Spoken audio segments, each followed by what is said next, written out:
Dealing with a troublesome neighbor is a universal experience. From raucous college students to unruly relatives, you never quite know who you'll end up living next to. This unpredictability can sometimes lead to a world of frustration and headaches. We've all had our fair share of troublesome neighbors, but one woman's story has caught the internet's attention.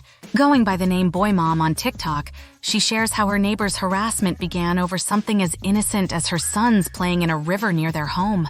The family's peaceful fishing and boating activities on their own property seemed to irk the neighbor. Boy Mom recounts how 3 years ago, the neighbor began to pester her and her family about their fishing and boating habits. The neighbor's displeasure escalated into an action that disrupted the family's access to the river. She installed a fence in the middle of the waterway, effectively blocking the family's boat launch point. But Boy Mom and her family didn't back down. They sought the necessary permits and hired an excavator to dig out the shore of the riverway, creating a new access point to the water on their property. Despite the family doing nothing wrong, the neighbor stepped up her harassment, calling the sheriff's department over 30 times.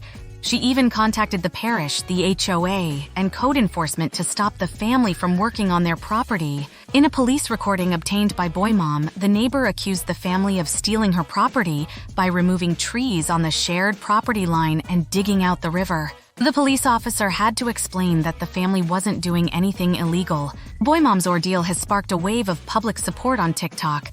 Many are flabbergasted by the neighbor's behavior and sympathize with the family's struggle. The feud has now escalated into a legal battle, with both parties filing lawsuits. The neighbor proposed a meeting to resolve the situation, only to demand that Boy Mom and her family comply with every demand listed in her lawsuit. Despite the ongoing harassment and legal battles, Boy Mom and her family remain resilient. They continue their construction work and hold their heads high, teaching their children that if they've done nothing wrong, they have nothing to worry about.